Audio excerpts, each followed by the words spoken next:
Naghahanap ka ba ng motor na nasa underbone category na pogi na may malakas pa na power output and syempre mura pa? Well, hayaan mong ipakilala ko sa iyo ang underbone na naandito na sa Pinas na pwede mo nang maabel sa murang halaga. Physical appearance, design, talagang panalong panalo kasi good na good talaga. May magandang tindigan and sulit na performance. Kaya samahan nyo ako guys na pag-usapan ang underbone na ito at ating alamin ang kanyang specs, features, and ang kanyang murang price. Sino ba ang underbone na ito? Tara at pag-usapan natin ito. Pero bago yan, baka pwede naman na pa-subscribe ng aking YouTube channel. I-click mo na din ang notification bell para maging updated kayo sa mga susunod na i-upload ko. Guys, baka pwede naman na pa-like and follow ng aking Facebook page. Nasa description po ang link. Kaya make sure guys na tapusin nyo ang video na ito para malaman nyo ang information may kinalaman sa underbone na ito.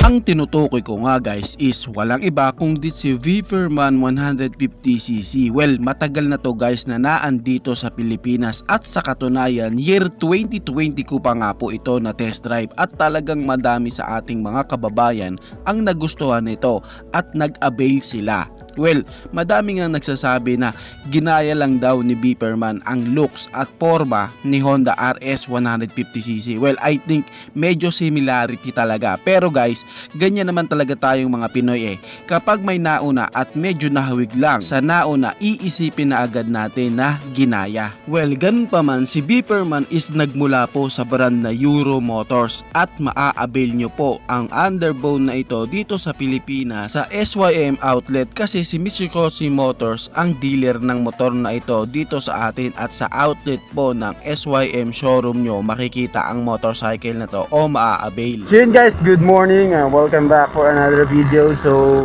gamit ko ngayon tong Euro Viperman 150cc. Ito kung titignan siya sa unang tingin, mapapasabi mo talaga na akala mo yung RS, pero ito ay Euro Keyway, SYM, isa lang yata yung mga yun, pero ito Euro, ito yung Viperman 150cc. Ito is my first impression lamang, so dito sa kanyang panel gauge, boom. So kung napansin nyo sa umpisa, daming naglumabas na color kasi depende sa'yo kung anong gusto mong kulay.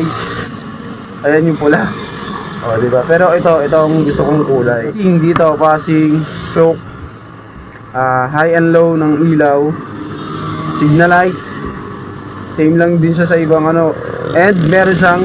Ngayon guys, kamusta naman sa engine specs ang Viperman 150cc? Ang Viperman 150 nga guys is kargada nga po ng 149 cubic centimeter engine displacement, naka 4-stroke, single cylinder, single overhead cam with 2 valves. Naka carburetor type pa po siya sa kanyang fuel system and air-cooled engine.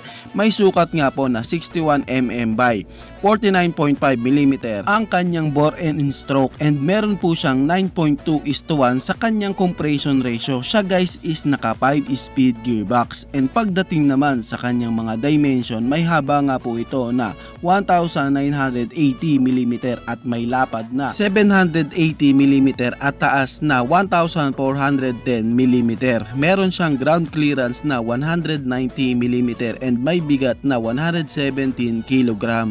Dahil underbraking siya, maximum lang tayo, facing lang tayo ng 40-50. Huwag tayo nga hapit, Ayun yan, nabanggit ko na, gearbox niya is 5 gear. And ang kanyang transmission is 1 down, 4 up. So doon naman sa kanyang handling guys, no, masasabi ko lang na ito is brand new, wala pa tong kita nyo naman sa kanyang odo 100 pa lang lang, parang medyo may dito sa part na to may kabig pa, parang ang hirap ilin. So alam naman natin na yung mga ganitong motor pag stock kahit yung mga Raider, mga RS, kahit mga yan, kapag stock hindi mo pwedeng ipang cornering agad yan, marami ka pang gagawin, no? So kasi medyo may kabig dito sa part na to Kamusta naman sa kanyang power output guys? Ito nga guys is meron pong maximum power na 9 kilowatts at 9,000 RPM and meron naman siyang maximum torque na 10 Newton meter of torque at 7,500 RPM. And para nga guys ma-visualize nyo kung gaano nga ba kahalakas ang motorcycle na ito, kaya niya nga pong mahit ang kanyang top speed sa bilis na 131 kph.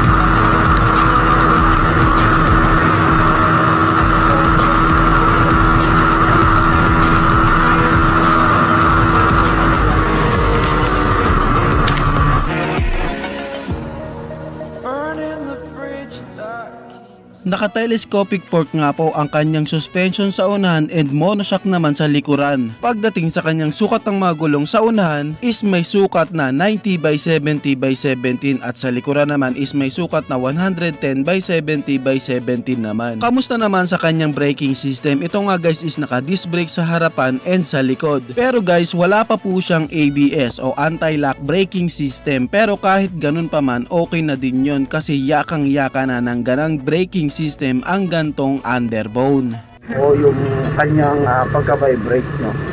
So ngayon nabago siya, siyempre normal lang na medyo may vibrate pero hindi ko masasabi na ganun kalakas yung vibrate niya, no?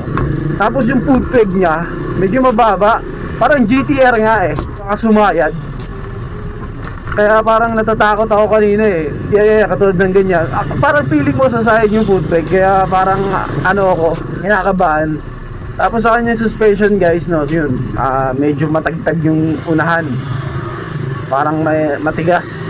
Chinek ko yung gulong, matigas, so biniwasan ko ng hangin, medyo ganun pa rin, no, yung suspension niya sa harap. Pero sa likod monoshock, good, hindi siya ganun katagtag. Pero yung engine niya guys, so hindi siya ganun ka-vibrate. Ang nagustuhan ko dito guys, no, kahit sub-sub siya o aggressive position, ang dali mong iliko yung handling, ang dali. Saka hindi ka ganun pagod kasi dahil mababa yung foot peg, hindi ka ganun ka aggressive tignan, parang nakagaron. So, kasi yung upuan niya aggressive position, but yung foot peg is isa sa sulit talaga ang underbone na category. Ito kasi yung mga 150cc category na talagang popogi ng datingan, and syempre may malakas na power output na talagang ma-enjoy mo, and syempre merong underbone na pogi na pangwalwalan pa. Pero syempre meron namang mga rider na ang hanap sa motor is pogi lang, at sure ako na pasok ito kasi guys sulit ito sa kanyang presyo na merong price na 60,000 pesos. Well, kung i-compare sa iba niyang category sa ibang brand, talagang isa siya sa pinakamura. Kaya kung hanap mo is underbone na sulit, mura sa presyo at may power performance na di ka din mabibitin, pwede talaga ang motor na ito, ang Viperman 150cc. Kayo guys, Anong masasabi nyo sa motor na ito? Paki-comment naman ang inyong reaksyon. Maraming salamat po. Bago matapos ang video na to guys, baka pwede naman napahingi ng isang like mula sa inyo bilang pagsuporta sa ating munting video. Maraming salamat po. So pwede mo na din i-share para din malaman ng iba nating mga ka-rider. Sa tingin ko guys is dito ko na lamang po tatapusin ang ating vlog. I hope na nag-enjoy kayo sa aking hinandang video para sa inyo. Pinasisigla ko din kayo guys na i-subscribe ang aking YouTube channel. I-click mo na din ang notification bell para maging updated kayo sa mga susunod na i-upload ko. So dito ko na lamang po tatapusin. Maraming salamat po. Ichi boy. Thank you.